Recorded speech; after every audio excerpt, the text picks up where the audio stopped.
My cat. I don't When know. I had this cat here. It was the cutest damn cat you ever seen, but it ate the cable.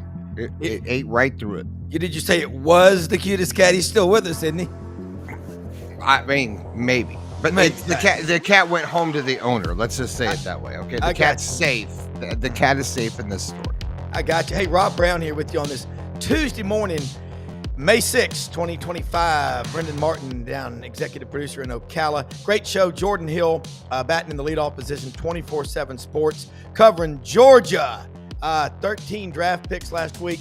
They're reloading. Kirby's going to keep that machine going, and Jordan's going to tell us about it. Wil Gunter checks in after that from Columbia. And then Yancy Porter, Rebel Yell Hotline, Rodney Orr, Tider Insider. We'll talk about all 16 of the great SEC schools. And look, take your cell phone, take a picture of the QR code.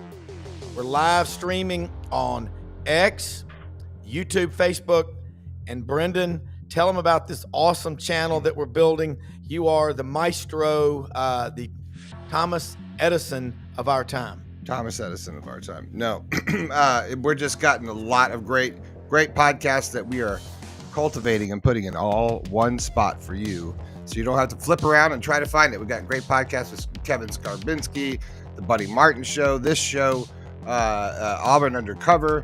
What am I missing, Rob? Lauren Meadows. Duke Scoops, Lauren Meadows tonight. We're got a great lineup. All talking all Gators, the softball stuff that's been going on. Got SEC softball tournaments on fire. Buddy Martin's going to talk about that. I mean, we got it all right here, and you just got to go to this QR code on X, or you check out the YouTube one that I'll flash up here for you. Subscribe to that. It's totally free, and you will get access to all this great information. And that's all I got. So we are loaded up in the green room. Let's get right to it, because we like these guys and we want them to come back. Jordan Davis Hill from Dogs 247. What's going on, dude? Up in the Classic City. Guys? You got it, guys. Always something to talk about. What's going on? Hey, and I agree with what Brendan just said, and I do too. You really do. You put out content, and I've got fans that and friends, that come to me, and they're living all over the country, and they're going, that Jordan, they really, really like your work. So, hey, man, this is your deal. We're going to put the ball in your hands. Start out with any news right now that you're writing about. I hate the term breaking news. Inside information, and I want it now, Jordan. Yes, because Blind Squirrel Sports. What is happening right now, and I want you to give it to me only, and Rob, that's it. Nobody else gets it. Don't put it on your website. Give it to me now. Y'all acting like y'all are Dogs 24/7 subscribers. I love to hear it. Hell yeah. We love Dogs 24/7. Bring it on. No, I mean, the biggest thing today, guys, big commitment for Georgia on Monday night. They get 5-star quarterback Jared Curtis. This was a recruitment that I think came down to the wire based on everything we had seen. He's a guy that had been committed to Georgia last summer, decides, look, let me take a step back. Let me reconsider all my options. And credit to Kirby Smart, Mike Bobo, and the entire Georgia staff. I mean, they stayed with it. They let him, figure out what he wanted to do. It came down to Georgia and Oregon. And in the end, Georgia gets a 6'4", 225-pound quarterback out of Nashville. A guy I really like. I'm going to have a breakdown of his tools a little bit later this morning. And, I'll give a shout-out to my coworker, Ben Wolk, who had talked with his quarterback trainer. And his trainer compared Jared Curtis to Josh Allen of the Bills. Now, he's got a long way to go. I think the biggest thing is his level of competition in Nashville, at a private school is not what he's about to face in the SEC. But got great arm talent, athletic enough that he can run if he needs to, but I wouldn't call him a dual threat. But this was the top guy on Georgia's board. This was the quarterback Georgia wanted, and it came down to the wire, but they beat out Oregon, and they've got their quarterback in the 2026 class. That is huge. And which school in Nashville? It is Nashville Christian School, so they're coming off a state title. He played great last season, but again, the biggest knock or the biggest concern from what I've seen is just how he'll handle that step up in competition once he comes to SEC.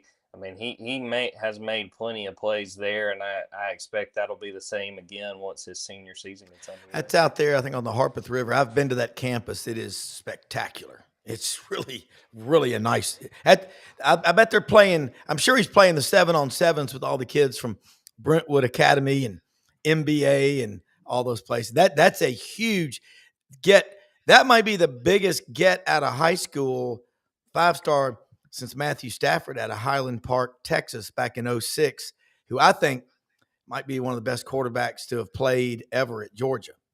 No doubt. And from what I've seen, I think Jared is the highest rated commit for Georgia since Matthew Stafford at the Okay. quarterback position. And, the question now, as long as everything goes smoothly and they hold on and they sign him, it wasn't that long ago. Georgia had Dylan Raiola.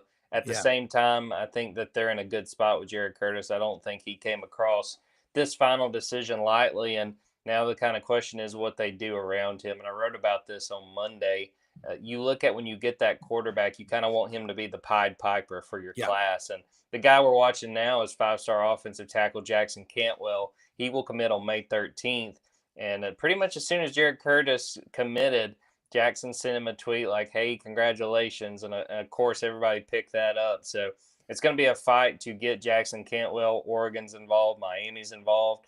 But Georgia has put itself in a good position. So let's see if Jared Curtis becomes that number one recruiter, maybe not the number one recruiter, but a guy in Jackson Cantwell's ear trying to convince the Missouri native to come down to Georgia. All right, next question. Georgia made a significant upgrade with running back Josh McCray out of Illinois. He looks really good, just what I've seen of him on tape. Yeah, shout out Enterprise High School. Anytime we can talk about a kid from Alabama, I'm going to shout him out. And yeah, he brings Georgia something that I think they needed and something they did not have last season. He's more of a power back. He's a guy that'll bounce off tacklers. Still has enough speed to turn those into big plays. But I think he's going to be the number 2 back for Georgia this season. A veteran back. Nate Frazier's sort of that lightning, that fast guy, that number 1 back, but I think that was a really heads-up addition by Georgia. A veteran back who wants to prove that he is an SEC caliber back. Played really well at Illinois last season. Was really big and then beating South Carolina in the Cheez-It Bowl. He wound up being named the MVP of that game. So, like you said, Rob, I really like that addition of Josh McCray. I think he will get a lot of carries this season and be trusted, especially on those 3rd and shorts. You give a guy the ball who is not a small back and is going to push through tacklers. And the biggest thing that I enjoyed watching his film, he just keeps the pile going. He turns like a 4-yard run into like an 8-yard run, just dragging guys.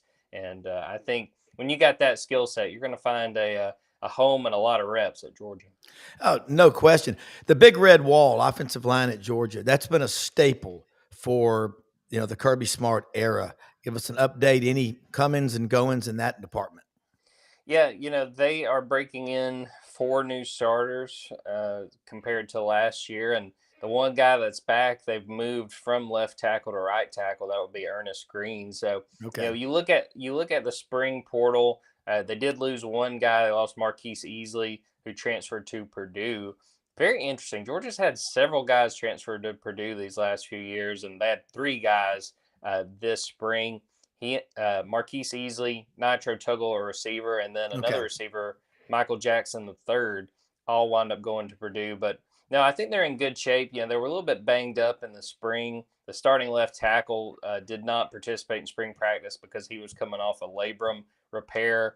And then they had the starting right guard get hurt, but he's expected to be in full health by the time fall camp gets here. So the offensive line is one of the big questions for me with this team. I think this team is poised to play really well and to be a championship contender, but a lot of questions on that offensive line. They've got the talent, but have the inexperience. Can they step up to the challenge and play really well? Jordan, how hard is it for you to do the 2 deep depth chart compared to 7 or 8 years ago? I mean, because the line of demarcation in this statement is October 15th of 2018, when the portal became the law of the land. It's difficult. Yeah, and you got to kind of keep an eye on what's going to leave Georgia and what's going to come in. It's one of those things where it's always fun trying to fill out the depth chart. And the biggest thing is, it's so much harder for a coach like Kirby Smart to be thinking a year down the road, 2 years down the road of, okay, we're going to sign this guy. He's going to be a backup this year, but maybe next year he'll be a starter. If not, he'll be in the 2 deep. You can't really count on that anymore. And I think that's something that especially guys like Kirby who have been in this profession as long as he has. That's a very drastic change to when you knew you could count on, back, 10, 15 years ago, you'd have a few guys transfer, but it wasn't, nothing compared to what we see today. So it makes it a lot harder. And, anytime you look at a position and you feel like Georgia has depth, if you bring that up to Kirby Smart, he's going to be like, "Oh, we don't have depth there. We don't have any depth there." And other teams will kill for the depth that Georgia has at most positions, but it's still very, very drastically different than it was a decade ago because of how easily people can leave. Yeah. My good friend Paul Wickenheiser, we call him the Burgermeister. He used to live in Atlanta. Dog fan from the womb, is watching right now. And we're gonna do a reality show with you, Rob. We're gonna go meet Burgermeister. He's a great all guy. These guys. I don't Burgermeister. Here, Brendan, get in the chat room, okay? Please come in the chat room. Yes, sir. Brendan, are we sure all these people are real? I don't. No, I need to see them. I need to see them in the flesh. Here's the thing. They are real because if you go to the where were we? SEC Media Days. SEC Media Days. I roomed with Rob for 2 days. They're all real. They're all there, and they're all fantastic, and they're all And sometimes, Jordan, they text me out of nowhere, unbeknownst to me. No one's told me the text is coming in, and then we become great friends. Yeah. So like I have all these people I've never met in my life, and they're all Rob's friends. So shout out to Shoney. You know who you are, brother. Yeah. And the Wickenheiser. I know more about these people than I know about some of my friends. So they're all real, and it's all a thing. I don't mean to digress. No. They're fascinated by what does go on in the show. And Jordan, but they don't come to the chat room. So I know. Paul will text me, but he won't get on the show. But he's out in Reno, Nevada. He's from Atlanta, but lived in Memphis forever, but moved out there about 12 years ago. But also want to ask you. One day we're going to make a list. I'm going to get him on the show. We're going to have we'll get him on the show. Hey, I wanted to ask you, Jordan, real quick. 13 guys in the NFL this year. Is that right? 13? 13 dollars? 13. Wow, that's a lot. You were talking depth. Were you talking reload? Is that just? Does Georgia become more of a place where guys obviously want to be, less affected by guys leaving? Do you see that sort of trending more, in the future? Because what someone put out, like top 7 teams or something like that, there's like 40 million, or something like that are going to be like at that point, at some point, it's like, obviously Georgia's going to be in that bunch with, you see that like being, not a problem for Georgia as much as it is for other teams. Is the money going to be there?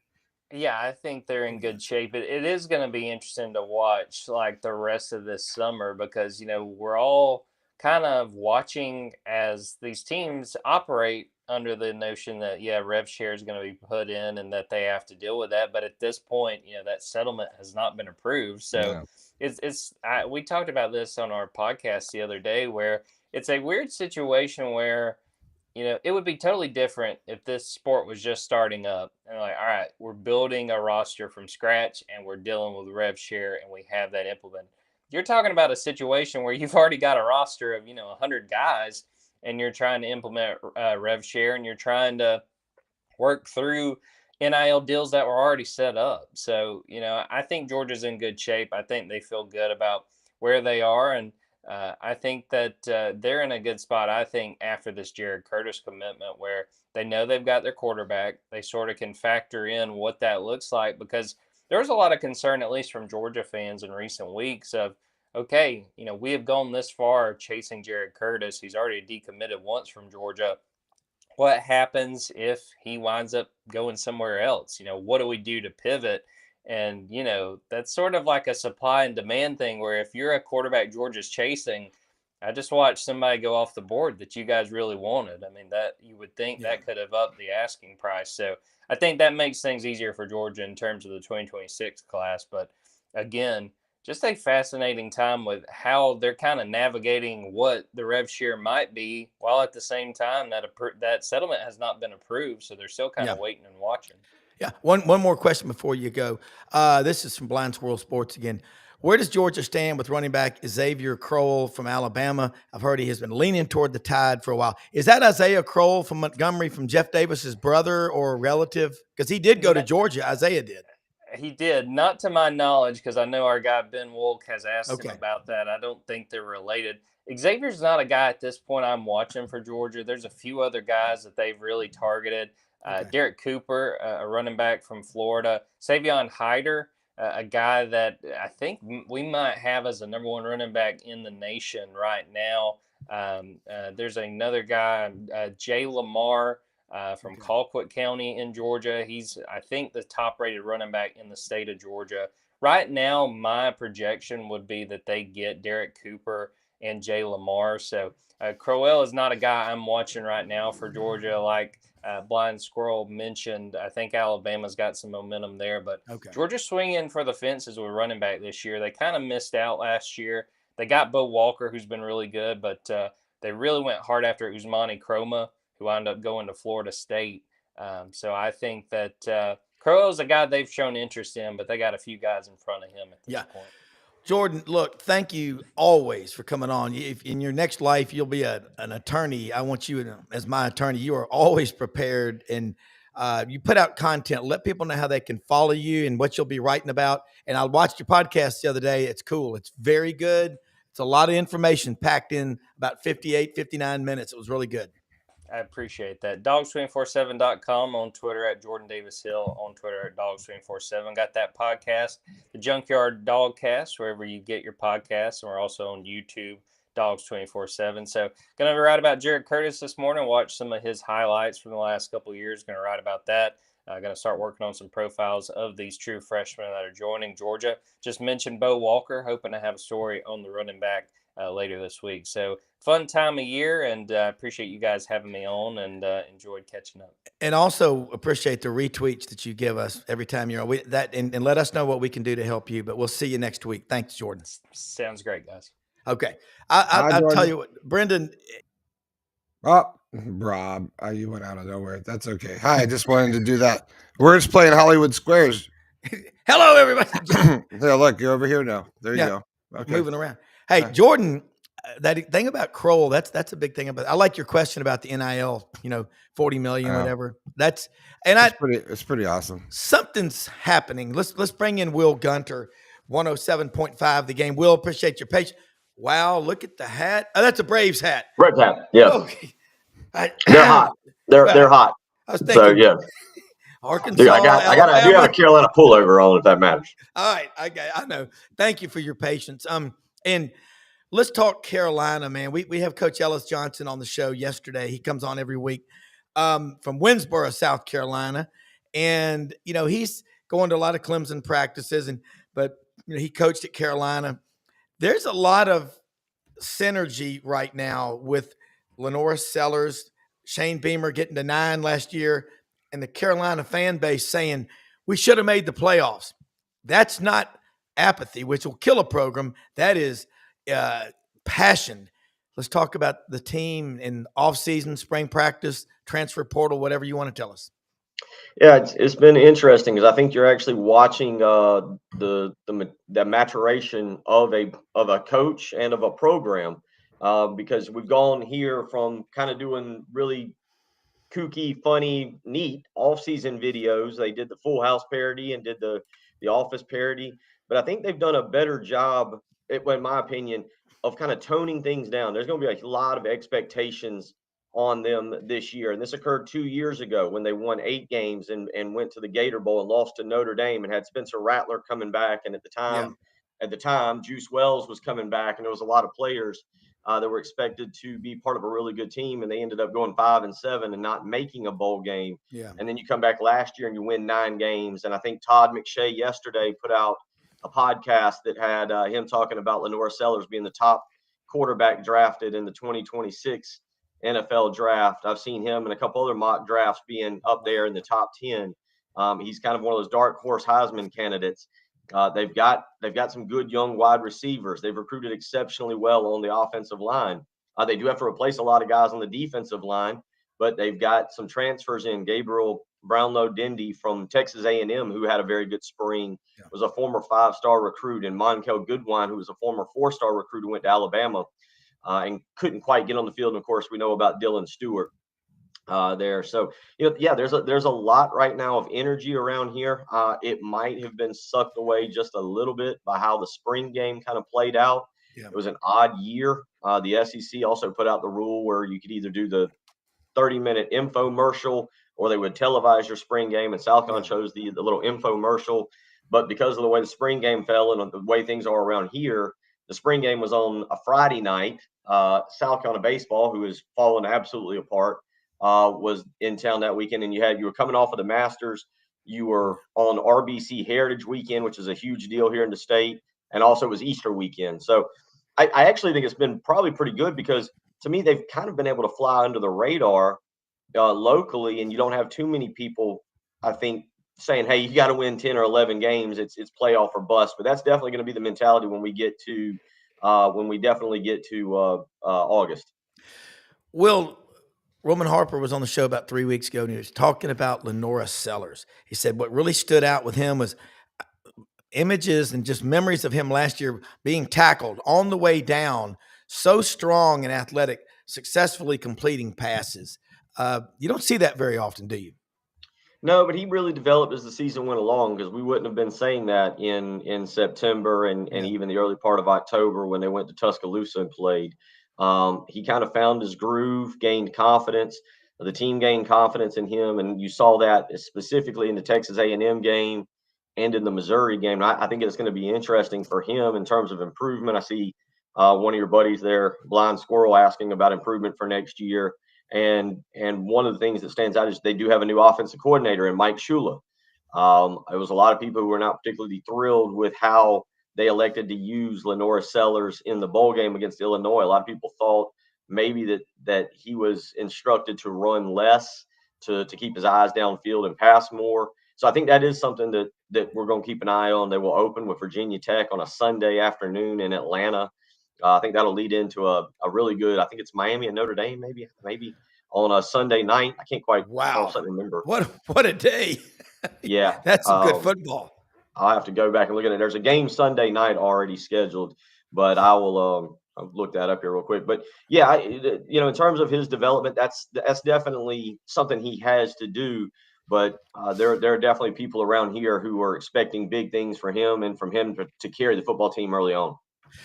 Looking at South Carolina's defensive front, how much coming and going has happened since last year? Because you had some good big guys last year and lost some close games, but damn, you've got your quarterback returning, but it's all about the supporting cast and on the line of this is the line of scrimmage league. Yeah, it is. I mean, they've done well in the transfer portal. Obviously, Dylan Stewart, the former 5-star freshman who was really good last year, is going to be the headliner. But what you just mentioned is right. 3 of those defensive linemen got drafted pretty highly. Kyle Kennard, Tonka Hemingway, and T.J. Sanders went in the second round. Boogie Huntley was another depth piece that did not get drafted. I think one thing that we talk about this league, and we watched it specifically. Now, obviously, it helps when you got the defensive end award winner. I ain't going to bother saying it right now, but Nardrewski, I got it out. But the bottom line is, when you lose him, and they did, and he was not a guy that people were thrilled about in the transfer portal. They knew it was a good pickup, but they looked at it from a depth piece. Well, he ended up being one of the best defensive ends in the conference, and again, has been drafted by the I think the Chargers or the Rams. But you're right, you got to replace all those guys. But I think one thing we learned last year is you got to have depth. You got to have a legitimate 3 deep at defensive tackle. Now, your third guy might only play 8 to 10 snaps a game, but those 8 to 10 are valuable to get your top line guys rest, so that those top line guys don't wear down late in the game. All right. Running backs. Everybody used to have the goal of a running back that could go 35 or 40 carries a game. Now it's like the guys are asking the coaches not to give them the ball too much. 12, 15 times a game is a big load. How deep is the running back room, and who are some names we can look for? It's in flux right now. Matter of fact, Shane Beamer was speaking in Charleston last night, and he's a little upset with the NCAA. They brought in a transfer, Rasul Faison from Utah State, Yeah. and he has not been cleared just yet. And Shane Beamer, he did go through spring practice. They're expecting him to be cleared, but I mean, here we are sitting at the beginning of May, and he would be the expected starter. They don't have a Rocket Sanders right now that you can turn and look to. Oscar Attaway is a quality maybe second or third back. Jarwan Howe is another guy that they like. Young guy. He had some fumbling problems last year. Looked like he was set for a pretty big bowl game and had a pivotal fumble there going into the end zone. They pulled him out. We didn't see much of him. And then they've got another freshman in Matthew Fuller.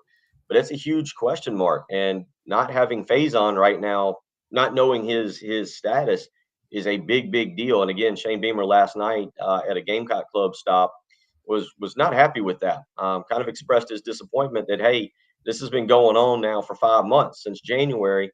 You know, how hard is this to get an answer? And I do think the interesting thing is, guys, if you get Rasul Faison eligible and you pair him with Oscar Attaway, and I want you to listen closely to what I'm going to say here, South Carolina might have the oldest backfield in football, not college. They might have an older backfield than most NFL teams. Both guys would be 25 years old next year. God, that's impressive. 7 years of college, man. Wow. Tommy boy. I don't know the math on that. I hadn't thought about it till I just said it out loud in front of y'all. But yeah, they may have the oldest. They will have one of maybe the top 10 oldest backfields in all of football, not just college. But Rocket, it is imperative they get him eligible. That the NCAA gets that ruling done kind of ASAP. Yeah, Rocket Sanders out of Rockledge, Florida, after leaving Arkansas. He's a big one. I don't know what he's going to do in the NFL. He did his rehab in Dallas when he played for Arkansas, and I don't think they were happy with that. But I mean, I just looking at the running backs in the past, we could name 5 or 6 stud running backs in the SEC, and the Clearinghouse. Remember that nightmare? Yeah, looks like it's popping up. That's hard to believe. Okay, another one. Let's talk with basketball. What is Carolina doing? I mean, Lamont Paris is, last year they have a really good team. This year there was a drop off, but they lost a lot of really close games. And you know as well as I do, and Brendan and everybody with a gray matter between the ears knows, a couple of players in the portal changes everything. Yeah, can change everything. Yeah, we'll see. We'll see. I tell you, there's not. We just talked about the excitement for the football team. Yeah. It's not there for the basketball team. They were probably about average in the transfer portal. They did get Michi Johnson back. They got a guy. I'm not even trying to pronounce his last name. We're calling him Mongolian Mike, but haven't been around the transfer portal. When you've played, this is your 4th team in 4 years. Yeah. That's a red flag for me. He's been at Dayton, San Francisco, and was at Utah last year. Now transfers to South Carolina. They just lost Colin Murray Boyles, who will be a lottery draft pick. That Cam Scott was a very highly rated player coming out of my hometown, my high school, Lexington, and did not live up to the production and the expectation for him last year. He entered the transfer portal, has elected to come back, but he's got to take some strides. They do have a young man that is on these Under Armour commercials, Eli Ellis, who was really good in the overtime elite, but I'm really interested to see how his game translates to the SEC. I think that's going to be important. So certainly we can talk about it. I got to run. I apologize, guys. That's what I was texting. I got somewhere I got to be. My son, unfortunately, 2 weeks ago tore his ACL. Oh, And man. 13 years old, playing in a basketball game. Wow. He's got some prehab. We're trying to get him ready for surgery, but Man. yeah. So Gotcha. Look, prayers for him, man. And we just had Dr. Andrews on. We talked a lot about that. That's serious stuff. Thanks for coming on, Will. Yeah, thank you. Let's do it again next week and let people know how they can follow you. Yeah, man. You can check me out on Twitter at Wil, WIL, _Gunter is how you can do it. And I think I've been on vacation, so I haven't tweeted in about 7 days. It's been kind of nice. I'll be honest. It's good to get a break. Nice. Yeah, go take care of your son, man. Thank you so much. Well, thank you. Boy, Brendan, that would be the ACL on a 13-year-old. I know. I'm dealing long time to recover though. It's a good thing for him. I'm dealing with that right now with Stella, and it's not good. So tell us about Winter Timber. Winter Timber, man. They're in Athens, Alabama. Open 7 days a week. That is every day of the week. Let them know you heard about them on SEC Sideline Sports. Their goal is pretty simple: to provide you with the best gear, everything you need for hunting and fishing, outdoor sports. They've got it all.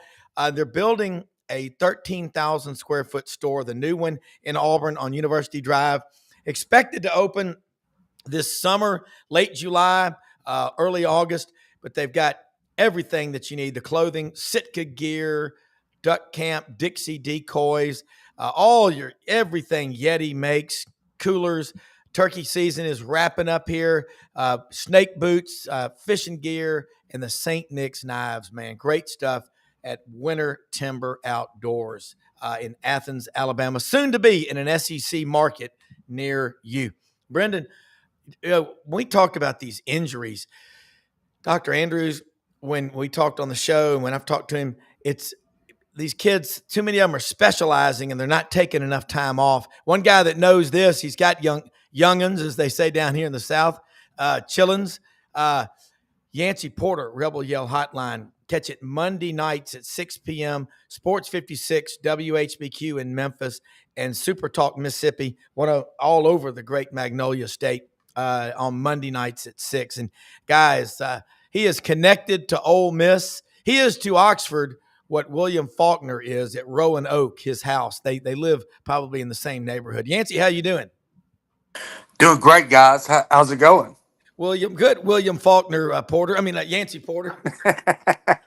But by the way, Brendan, if you go to Oxford, I wish I had his money. Yeah, Brendan, if you go to Oxford, that's one of the most coolest towns. I go down there probably 15 times a year for stuff. Roanoke is Faulkner's. It's beautiful. It's like time stands still. And the square, the whole atmosphere down there, they've got everything. They just had double decker. But right now, Austin Simmons, answer this one. I've had more people say, that guy's awesome. He played one series against Georgia, and several people have already got him sitting in a chair with three other guys in New York in early December.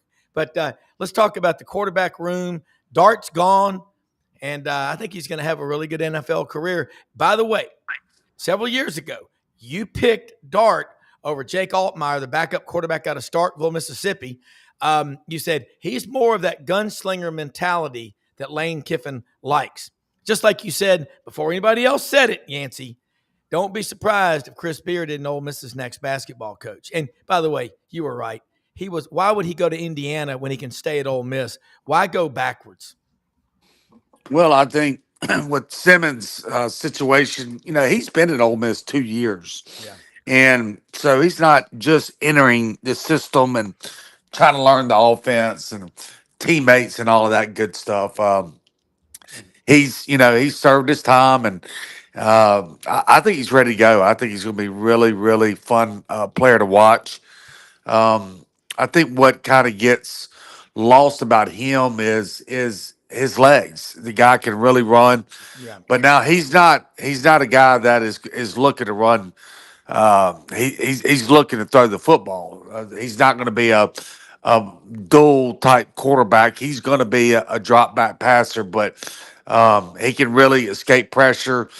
He's got the best arm I've seen at Ole Miss in many years. He's got a chance to be special. Well, you look at Ole Miss offensive and defensive lines last year, and you've chronicled the development on the defensive line for Ole Miss like very few people chronicle any team's development. You had 12 defensive linemen they could trust. Walter Nolan among them. A lot of them are gone. How deep are they going to be, or are they going to be deep on the defensive line? Because if you don't have that, you can't really talk about playoffs, but something tells me they got it. I think they have 9 right now. Last year they went in with 12. They're not quite as deep, but I think 4 or 5 of them got a real chance to play at the next level. Okay. All right, offensive line. That's another key area. If you've got 8 offensive linemen that can go, interchangeability is a term that's quite often used. Like everybody knowing everybody's position. Your left guard goes down, a guy can pivot over there and play that position. How deep is the line? I think that's a great question. Unlike the defensive line, where there's a lot of guys that will probably be playing in the league and they're feeling really good about the backups. I think the offensive line is just unproven. We'll see. Yeah. A lot of portal transfers. Um, some guys that have been in the system for 2 or 3 years, ready to take over. The good news is they do return their two starting tackles. That's always going to help. Yeah. They couldn't be any worse than they were at the center position last year. So hopefully, just by deduction, it's an addition there. Talk about the center position. Everybody knows the center is not Oh, usually the best athlete or the biggest guy, but he's the quarterback of the offensive line. he's the smartest guy. Yeah, he's the Well, smartest. Yeah. Brenda's Bryson right. Sanders, he's been at Ole Miss 2 years, kind of like Simmons. They came in together. They both have been running second string, Okay. so they kind of grown up together. And he is a big guy. He's 6'6", 315 pounds. He's got an offensive tackle type body, Wow. but Yeah. he's playing center. So we'll see how that goes. But they think he's going to be really good, but he's just inexperienced, and that's the way the interior of the Ole Miss offensive line. They're going to be very inexperienced. Well, 6'6" center. Usually centers 6'1", 6'2". And by the time they finish their career, they're 5'10", but they're getting pushed back on so much. Wide receivers. Ole Miss has had some great wide receivers. A lot of first 2 round guys the last few years. Trey Harris last year was one that came in, but he couldn't necessarily stay healthy. Who you Yeah. got in that department that maybe we don't know about? Well, you got two guys that transferred over from Oklahoma State and Penn State that they're really really high on. Obviously, you returned Caden Lee from last year, who Yeah, was probably the glue of that bunch there on the wide receiver. You got a transfer over there from Alabama, Caleb Odom, that they feel like okay. has a very high ceiling. They're deep. I would say that probably wide receiver is their deepest and most talented group, and we'll probably continue to say that throughout Lane Kiffin's era at Ole Miss. Got to run the ball. Yeah. Running back room. Who you got? Yep, that's probably their most improved position from last year. I would say would be running back, yeah, man, it was well documented. With Quinshawn Judkins leaving Ohio State. Why they didn't play Bentley more last year, nobody knows. Henry Parrish got hurt. They played up third string punt returner against Florida for all the marbles, which will probably go down as the most curious coaching decision in Ole Miss history. So but they feel really good. They got a transfer in from Missouri, Lacey, that they recruited very heavily out of high school. He was a freshman. He had even a better camp than everybody was expecting this spring. A guy that he's a guy that could go 80 anytime he touches the ball. You still got Logan Diggs that was hurt last year, that transferred Yeah, over from LSU, LSU. that didn't get to play last year. He's fully recovered. And then they got Shaquille Knight, running back, 6'2", 225-pound running back. That's a Wow. freshman, a true freshman from Chattanooga there at Baylor, and they think he's a future star. So they feel really good. That, like I said, that's probably their most improved position going forward next season is at the running back slot. Well, there's the movie years ago, The Curious Case of Benjamin Button, whatever that was about, but it was a funny name. Then there's The Curious Case of Ulysses Bentley the fourth last year, barely played. He comes in against LSU on his first carry, goes 51 yards right up the gut, touchdown, Ole Miss. Yeah, first carry of the Yeah, SEC season, as yeah, a matter of fact. yeah, and then, yeah. and then That was he really weird. explodes. He Yeah, explodes against Georgia the next week against Florida. yeah. They decided to bench him, and he didn't play one snap. And they played a third string kickoff returner who had never played running back at Ole Miss. So it was, and he got all the carries in that game. It was a very puzzling. I mean, Lane wasn't trying to lose the game to go to the playoffs. We all know he was trying to Yeah, do everything he could to win. But obviously, that decision, maybe he tried it to outsmart himself, even. yeah. It backfired, obviously, at Florida. They didn't have any running game, and Florida just pinned their ears back. And, you wish you could have a do over, but hindsight's 2020. Yeah, it is tough in the SEC if you can't run the ball and you go on the road. You don't want to get behind, and you're not going to run your way out of that jam. Looking at Ole Miss, let's get the temperature of Oxford right now. You had 100,000 people there last week for double decker. 120. They broke 120,000. a record I Saturday. mean, and I'm sure there was some dancing and some drinking and just some wildness going on down there. And that's what it's all, guys. What Folks, was that, Rob? it's called double decker. You had jazz hands when you did that. Drinking. You get extra Southern when Yancy comes on. Well, because he's from Hattiesburg. Hattiesburg. Turn up He thinks as soon as you say Mississippi, he's ready to go. Hey, He's ready to travel back 100 years. Woo! Jazz hands. Woo! All right, Bobby. No, but look, Come on down here to Cherry Farm. Listen, I was down. Down in last week in the he's Delta. drinking now. Here we found go. this Down is in the new Delta. whiskey. Yeah, and I went to Helena, where my grandparents are from, and I met some people for lunch, and we went and got a tour. We went to King Biscuit Barbecue down at the end of Cherry Street for the festival. We went to the Delta Dirt Distillery, and I got some 106 proof, man, made with sweet potatoes. I'm just going to say that. Wow. But you know, Brandon. Brandon No, there's Brandon is here in parking, but Brendan. God, you scared Brendan, me. when you think about it, when I talk to people down in Florida, I say you need to come up to the South. But now Brendan lives in Ocala. That is the South. I mean, Gainesville is as southern as Mississippi or Alabama is. But Yancy and Rodney, it is. We're still Florida twist down here. I mean, we're not the South, but I'm from Colorado, so let's not talk about that. But I know who. But Rodney Orr is from the South. Yeah, and Rodney has joined us now.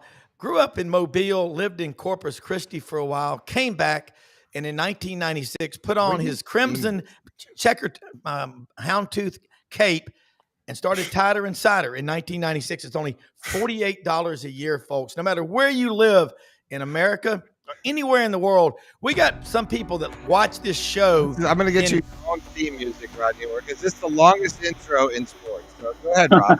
Go ahead. No, Rob, keep going. No, but I've got people that watch this show all over the place. They go, Browne, we're watching the show in Costa Rica. So, Rodney, you got a lot of fans, as does Yancy and Brendan, and we're very blessed to have you on this show. And tell us what's going on. Let's get our $48 worth. There you go. Well, God, that's the worst music ever. But next time I'll get better. It's the Sidelines garage band. Yes, the garage. Keep it down, boys. Keep it down. Wayne's World. Sorry, Rodney. Rodney, how are you? I'm doing well. How are you guys? Apparently lost our minds. We're just excited, man. We've been talking with Yancy about Ole Miss. Let's hear about what's going on at Alabama, getting into year 2 for Kalen DeBoer. 7 guys taken in the draft, but they got a ton of talent. And by the way, Alabama still leads all college football programs with nearly 70 guys on active NFL rosters. Yeah, I mean, like you said, they had, two go in the first round. Obviously, Tyler Booker to Dallas. I think it's a really good place for Tyler, and it's a great pickup for Dallas. But then obviously, Jihad Campbell went 31 to Philadelphia. I think he would have gone higher. There was a few injury questions with him, but again, a great fit, man. I think that's really what you look for when you're a player, and also when you're an organization making selections or a college program recruiting. You want to get the right fit. So you talk about Kalen DeBoer in that regard, and a lot of people are talking about the portal, of course. Alabama didn't have any go in the portal in this spring portal period. They picked up a couple of guys, as you know, a couple of tight ends. They're doing it a little bit like Dabo. I'm not going to say to that quite extreme, but they're doing it, and then we probably talked about this, a little bit different, just kind of contrast to what, they're doing at Ole Miss. Kiffin's taking a different approach. But other than that, Rob, there really hasn't been a lot. I know Alabama basketball seems to have missed out on some guys in the portal. Nate Oates usually has a plan, though, so we'll see what he's got up his sleeve. I got a question from Blind Squirrel Sports. Big Georgia fan, but he's going to follow the Tide as well. Rodney, who replaces Jihad Campbell at inside linebacker next year? Can he be replaced that easily? I don't think so. here's the thing. I think it's obviously with Deontay Lawson coming back, he missed spring practice with injuries, but with an injury, he'd injured his knee late in the season. But he'll be back. That's great news. Justin Jefferson, former JUCO player from Mississippi. This guy is about 6'1", chiseled at about 225. But here's the key. Literally, he's been timed sub 4.4. He's got great, instincts. He's extraordinarily fast, obviously. He gets an extra year because these wacky rules. The junior college guys are getting an extra year. Yeah. So he'll be back. That's those two returnees are really key there. Of course, now let me throw this at you. They got Nakai Hill Green transferred from Colorado. He's also been at Charlotte. He's also started at Michigan. So he's been around. He made 82 tackles last year at Colorado. He's their leading tackler. I think he had 11 and a half tackles for losses. So that's a big addition. So who replaces Jihad Campbell? I mean, those guys are going to be really good. Those three that I mentioned, but they'll certainly miss Jihad. Yeah. It's really interesting. You talk about they got 2 tight ends in the portal, and Yancy, I think you would agree, and Brendan, everybody stockpiles tight ends like these commercials you hear about food that'll last up to 25 years. I'm not going to invite anybody over. How about some 15-year-old sirloin steaks tonight, Rodney? Come on over. But you talk about that tight end position, and why can't any team in the SEC unleash the tight end? Why? I mean, Evan Ingram several years ago at Ole Miss at 6'3", 228. The hybrid is the best example I've seen. But Rodney, it's watch Josh Cuevas this year for Alabama. I think if he keeps his health, DeBoer's last year at Washington, their tight end, I think it's Jack Westbrook, caught like 46 balls, something like that. So he caught his share. They really kind of divvied it up quite a bit, between their receivers and tight ends. But I think if you, Grubb being here now, their year in the system, obviously a different quarterback. I think you might see the tight end come alive a little bit. Yeah. All right. Well, I mean, first of all, I was a tight end. So let's start there. And they're incredibly important to the offense because they're versatile. Yeah. They can block. Well, obviously, there's multiple tight ends now. It's not like it used to be.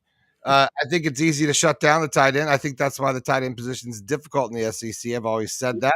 I think we got great guys on the edge in the SEC, and their job is to hit you hard and then, leave you dead, and then go find the guy if they're going to run or stay home and take down the outside and play their position. But I got beat up by many of defensive end coming over from Colorado and just perspective coming into Florida high school football, which was interesting. And I just a little side anecdote of not being ADD, but I think we always see a team that, in my opinion, that guys that pay attention to positions like tight end, pay attention to things like defense.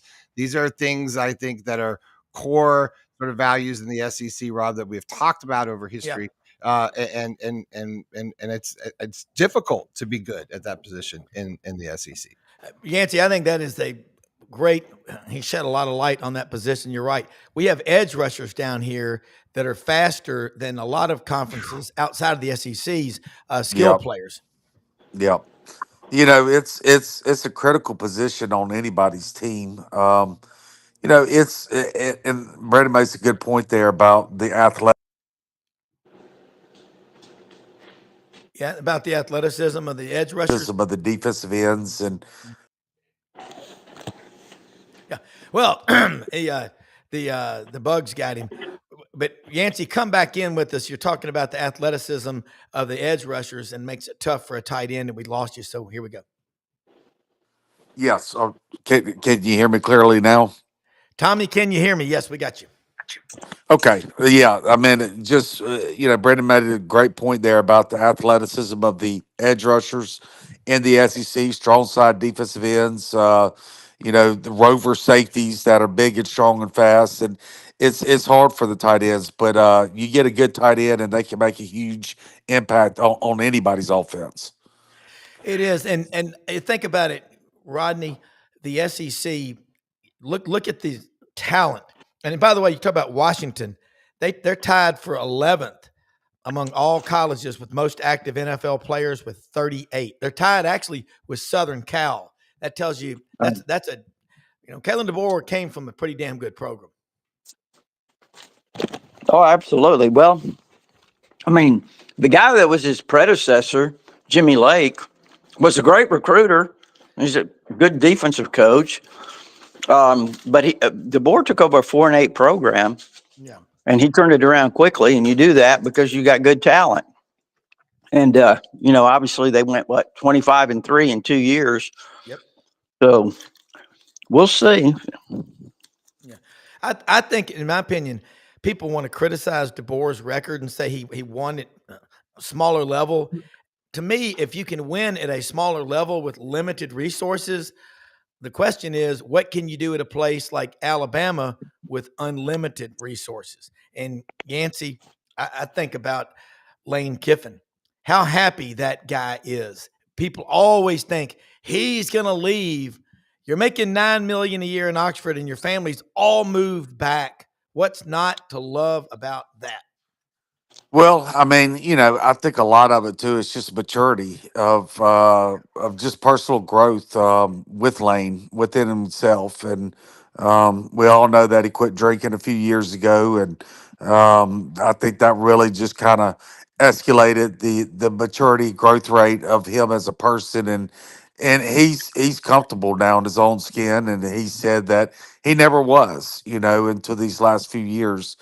So, like you said, his whole family, even his ex-wife, has moved to Oxford. His brother lives next door to him. His son's moved here. He's probably going to be the start quarterback for Oxford High next year's a freshman. His daughter goes to Ole Miss. He's in a good spot in his life right now. Yeah, no doubt.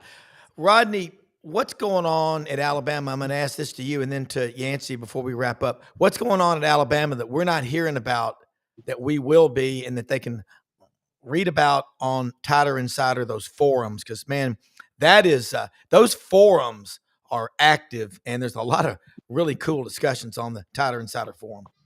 Yeah, well, last week I told you I really don't follow the ticket sales. You ask about that. Yeah. So I got you a quick answer. There's a waiting list. There's a waiting list. Okay. I kind of figured that, Yancy and Rodney. Yeah, there's a waiting list, and that's really the answer that was given to me. I know that one time they said there was over 32,000 on the waiting list for season tickets. Okay. Now I don't know if it's still that number, or close to that number, but at one time, yeah, it was around 32,000. So you gave me that for homework last week. Yeah. And that's your answer. Well, I'll say the same question. That's impressive. Impressive. You did your homework. Rob scolded me a little bit, Brandon. So. Wow. Rodney, far be it from me to be. Listen. Brendan keeps me in line. He is so. Oh, yeah. He keeps focus. Focus. Yeah. But I will say this, Rodney. That's super impressive. And that's 32,000 people. People are. Now, I don't know if that's the number now, Rob. Let me be clear. I mean, at one point there was a few years ago. So I don't know what the waiting list is now. I just want to be clear. Okay, but I bet you it's a lot. Yeah, what about it? Before everyone goes, great QB and tight end combinations. If you think about this, right? And championships, great teams. Yeah, you got Tim Tebow, Aaron Hernandez. Anybody else want to chime in before I rip off a few? Well, I'll tell you this: since we have Yancy on the phone, Brendan, or on the show with us, Lane Kiffin, what he did with O.J. Howard. In that 2015 national championship game against Clemson, and OJ's an extraordinarily gifted tight end, but they hadn't really used him, and he ends up over 200 yards receiving, and has a couple of long touchdowns in that game, and had a big play on a third down. So yeah, Kiffin really utilized him with Jake Coker. A great player yeah. out of Autauga, Alabama, over in Elmore County near Wetumpka and Lake Martin. What a stud. 202 yards in that national championship game. Yancy, where was Evan Ingram from? Georgia. I think Powder Springs, Georgia, if I recall correctly. I think Powder McEachern High Springs. School. Yeah. Yep. Yep. Ole Miss feels really good about their tight end slot. Daquan Wright came on last year, the last half of the season. He returns. He was actually a portal transfer from Virginia Tech. And they feel like they got a really good one there at Arkansas that transferred over from Luke Holtz. So they think they got a really good 1-2 punch there at tight end this year. Well, the bottom line is somebody's going to figure out this tight end thing. Brendan made me think about that. Yeah, everybody wants to have the tight end, but everybody also has those edge rushers that are just, in the past, those guys would be tight ends or some of them even offensive skill players. They've just gotten so big and fast. That's the scare. All great quarterbacks loves their tight ends. I mean, there's just combination after. I mean, it's a key component to exposing, a defense of being able to freeze those guys on the outside with the play action and hit that guy over the top. It just is. If you can do that, is as basic as it is in football, and it's one thing that just crushes you when you can have that at your in your arsenal. It makes a big deal. Plus, you got a guy that can block and. I look, big Broncos fan, Shannon Sharp. I mean, Yeah. Oh God. Oh gosh. Yeah. he just dominates. It slows down the pass rush. Yeah. It freezes. It changed. It really is the difference. I think is dominating a defense. Well, Stetson Bennett the fourth had him a pretty damn good one at Georgia. I mean, and he's doing really well with the Raiders Arthur too. Lynch and Aaron Murray are pretty good. I mean, it goes on and on and on. So. Brady and Gronk. It's another one. Yancy Porter. Man, awesome stuff. LSU. Rebel Yell Hotline. Rodney Orr, Tyler Insider. Thank you both so much. We're going to wrap up. Try to keep it under the 60. Thanks, guys. Thank you so much, both. Thank you. Thank you. Everybody have a blessed day. Thank you. Same to you. We'll see you next week. Awesome stuff. Love your take on the tight end, Brendan. Man, that just made me stop in my tracks and go, hell yeah. But look at the edge rushers.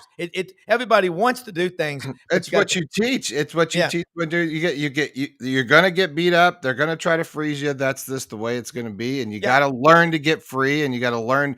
You got to learn to fake it out too. Shoot, we used to fall down. Look at the jump pass. Yeah.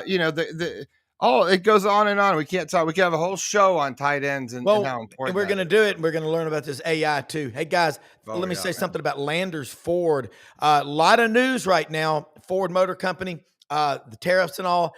Get out there. They'll work with you. They're giving employee pricing to customers coming in. Landers Ford, where Memphis meets Collierville, Poplar, and Houston Levy, open 7 a.m. to 7 p.m. every day except Sunday. The 25 Expeditions are in. The Ford F-150. I think it's the number one selling truck for 40 years straight. They've got them all out there. They'll work with you on trade-ins. They're great people to work with. Ask for the GM, Brad Bellamy.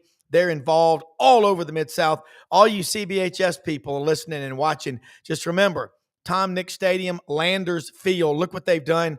We got over 15,000 alumni at Christian Brothers High School in the Memphis area, well, really all over the country. And they do a lot. Landers Ford does. Great people to work with. And they're right down the street from Hewlett and Dunn. We're going to have a little get-together about 6 o'clock Thursday night. Just come by Hewlett and Dunn. We'll have, refreshments and all for you. We're going to just get together and talk some college football, get to check out the store. 6 o'clock this Thursday, Hewlett and Dunn on the Square in Collierville. Check out the great selection of boots. I was in there yesterday. They got these great earrings, polymer clay earrings that J.M. Huffman's mother makes, and they are really cool. Brendan, got you a pair of badass boots. They're on the way. Wild Boar. No way. Yeah, they're on the way. I got lucky. I got 11 and a half. Most often we see the face of Christ in the least among us. Mother Teresa said it best. I'm going to have like a boot unveiling. Yeah, or show them on the show. Mother Teresa said it on best. the show. We can all do something. We can't all do everything, but we can all do something. Go make something great. Help people Go out. be great. Go be a gator. Go Gators. See you tonight on the Buddy Martin Show with Lauren Meadows, the Lowdown with Lauren Meadows, 9 p.m. Eastern. Go Gators. Thank you. Thanks for watching. You. Good night, John Boy.